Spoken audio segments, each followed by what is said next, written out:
Head to West Wales, as far as you can go, and you'll arrive at an unusual city. It is very unique, it's special. It's a long way from anywhere.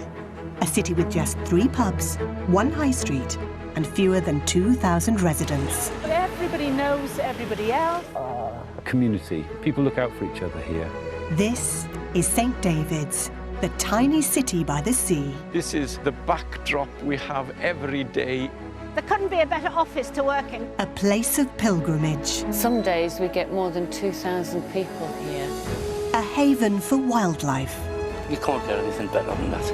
An adventurous paradise. I think we're really lucky to live here and work here. Every holiday season, its population swells to bursting point. There's thousands and thousands of people coming down. Just ticks all the boxes for your holiday. It's just a bustling little city and it's great. But during the hottest summer for decades, I really hope we get rain soon. can the locals cope with their busiest tourist season ever? It terrifies me. 500 people on site and no water. We'll be talking about this summer for 50 years to come. Welcome to St. David's, Britain's smallest city.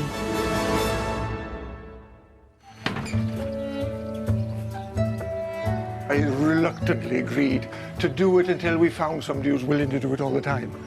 But here we are, nearly 40 years later, and I'm still at it. I am proud of it. People do like seeing the flag up there every day. Come on, Juice. Come on in. Come on, Juice. In the square, all is calm. We've come from Germany. We are hiking on the coast path. I like St. David's because it has this medieval style and it's very pretty. Very small, there are not so many people. With the cathedral and all the tiny houses, it's really pretty. The impressive St. David's Cathedral is the biggest attraction for many visitors. This site is where St. David, Wales's patron saint, founded a monastery in the 6th century. This holy place attracts almost 250,000 tourists a year. Some days we get more than 2,000 people here, and there's a real buzz around the place. In the 12th century, the Pope, Calixtus II, said that 2 pilgrimages to St. David's had the equivalent benefit of 1 pilgrimage to Rome, and this has become the place where people have felt most close to St. David. The St. David's Oggy dates back to 1181, when the masons were building the cathedral, and was fed to the workers there. And the Sam Church competition judges bring along a feathered friend. Yeah, he's quiet as well, he never answers back. Back on White Sands Beach, as the holidaymakers work frantically to complete their cathedral-inspired constructions, the prestigious competition judges have arrived. Any holiday hotspot needs a variety of attractions to keep the tourists coming, and St. David's has one attraction like no other. The Bug Farm is the brainchild of chef Andy Holcroft and entomologist Dr. Sarah Bynan. The Bug Farm is a research centre all about bugs. So we've got a tropical bug zoo, museum, farm trail, all about bugs, all in one place. And as well as getting to grips with live bugs, visitors are also treated to an insect-fueled menu in the Grub Kitchen. We'd like to sort of turn insects from a novelty to a normalcy without screaming insects at them too much. A crazy scientist and a mad chef. Yeah, great combination. The busy holiday season in St. David's is in full swing. The ramblers are roaming, the beaches are bustling, and the high street is heaving. Every year, over 100,000 tourists stay in Britain's smallest city. And today, St. David's hotels, campsites and B&Bs are bursting at the seams. So it's the cathedral today, which we haven't seen yet. We haven't seen yet. All we've done so far is go to the pubs. Yeah, that's true. It's Saturday morning changeover day, the busiest time of the week for the city's hotels and B&Bs. And as some are checking out, the next batch of tourists will soon arrive for their week in the West Wales sun. It's going to be a hectic shift for best friends Jeremy and Stuart, who work as cleaners at the fully booked Grove Hotel. So we've got a really busy bank holiday weekend this weekend. We've got 7 checkouts, 8 check-ins and 3 services.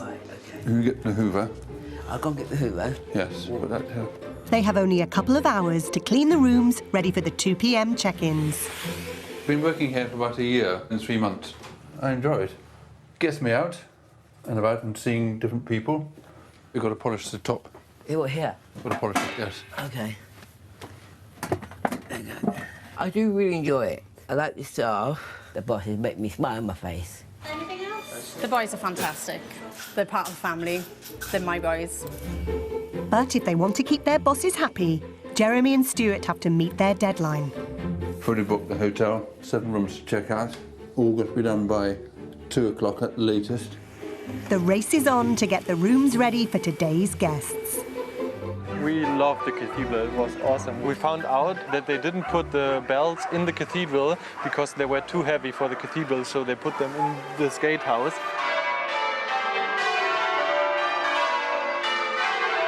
And we found out that there was an earthquake in the 13th century. It destroyed half of the church or something like that, and so they put a wooden ceiling in. It's much bigger than we thought. In town, you don't really see the cathedral because it's in a dent. And then you come in and it's so big and huge and beautiful. Back at the Grove Hotel, time is running out for cleaning buddies Jeremy and Stuart. Strip the beds, you've done. Done that. Hoover, which you've done. Hoover, done that. TJs I've done. TJs you've done. Bins I've done. done. And I've done the bathroom. Done the bathroom. With just minutes to spare, the dynamic duo have pulled it off, and the rooms are sparkling, ready to welcome in the next load of holidaymakers. And that's it. Should we get another pint? Yeah, OK. On the edge of the city lives the caravan-dwelling, tattoo-sporting musical mayor, Mike Chant. Music is a massive part of my life. Played the guitar, mandolin, mandocello, the fiddle. My wife's just bought me a set of Highland bagpipes, so neighbours are going to love me.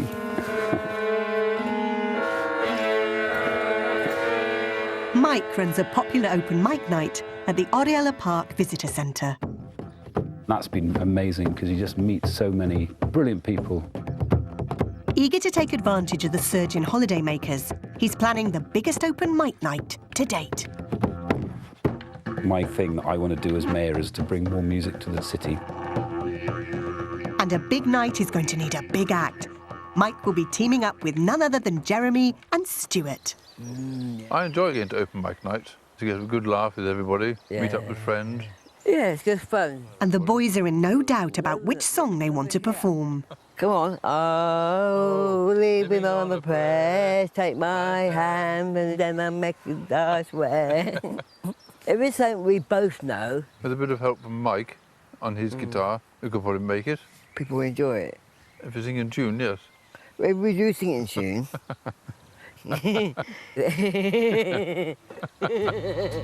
Will Dean Sarah be happy with her portrait? Very intrigued as to what it's going to look like. And best friends Stuart and Jeremy join musical mayor Mike for their big performance. Ladies and gentlemen, Jeremy and Stuart. At the other end of the city, there's music coming from the mayor's caravan. But today, Mike's not alone. Jeremy and Stuart have joined him to rehearse for their collaboration at this week's open mic night. The weekly event is part of Mike's mission to entertain the tourists and locals. I've been doing the open mics for a couple of years now. These guys have been coming pretty much from the beginning, haven't you? Good way of meeting friends. Yeah. It's helped me a lot. Yeah. Coming out of my shell. You know, I was in my little shell for ages. I just wanted to crack it open and get out. And even my best friend, this one here. Yes. Is a diamond. Best friends or not, there is now some disagreement about which song to perform. Singing the dancing queen.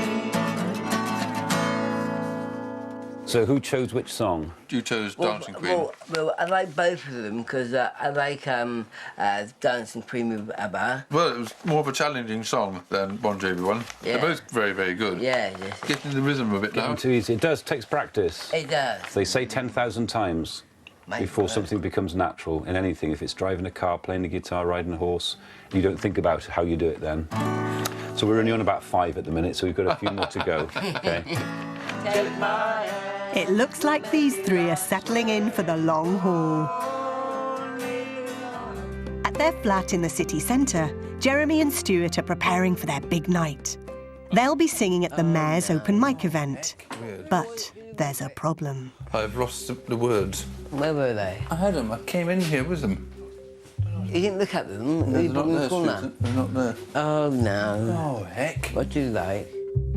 Finally, just a couple of hours before they hit the stage, Jeremy lays his hands on the lyrics. And it's a rock classic. We've decided that we're going to sing Living on a Prayer. It was going to be Dancing Queen, but then we decided no. Maybe next time. I'm sure everybody will know it. I'm sure they will. We went to see Bon Jovi in 2001. It was incredible. It was. Stuart got me into it. I never used to like him. When he used to play it, I used to think to myself, oh, turn that rubbish off. It's just, I can't stand it. And then I suddenly got into it. Yeah. Time for St. David's favourite double act to get kitted out in their stage gear. I should be wearing my Bon Jovi T-shirt. I want to look as if we're enjoying ourselves. I've got new Bon Jovi T-shirts. I've got my blue denim jacket as well. There we go. Bit of action. Yeah. There we go. Well done. Suited and booted, the boys are ready to rock and roll. I hope it's going to sound all right. Meanwhile, at the Oriela Park Visitor Centre, preparations are in full swing. 1, 2, 1, 2, Rhodey's pin number, that's all working. Mayor Mike is keen to attract a crowd of visitors as well as locals. And with 825 tourists passing through its doors every day, the visitor centre is the perfect venue. Ooh, 10 to 7 now, which means I've got 40 minutes to get this lot together, sound checked, and then I'll just start singing a few songs and get the ball rolling, and then we'll see where it goes from there. Really, it's all very relaxed. You know, it's not a formal thing, and that's what I love about it. Nothing to plan, just turn up, set the gear up, and start singing. Sound check done. Tonight's stars of the show arrive. The crowd always react really well to Jeremy and Stuart. They just love it. They're just so much part of our community. The event certainly seems to be pulling in a crowd. And continuing their celebrations, the Richardsons are in full party mode. I've got my flashing lasers and my flashing whatever, and we go, whoa, go Jeremy, go Stuart. The night kicks off with a lineup of strong performers.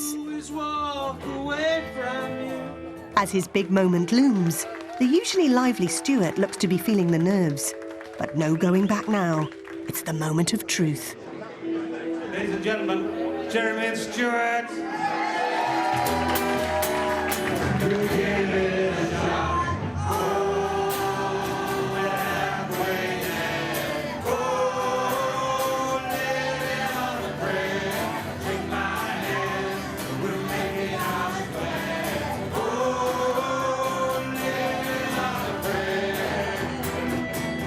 It felt nervous, but as we got the crowd going, then I really got into it.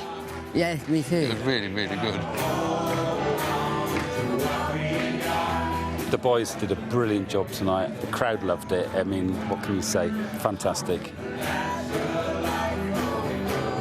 It was one of our best nights of I think it's one of the best of my whole life. The new combo of Mayor Mike, Stuart and Jeremy have gone down a storm. We should do that again. Yeah. I think we should do it more often. Yeah. Yes. I think we've done Bon Jovi proud.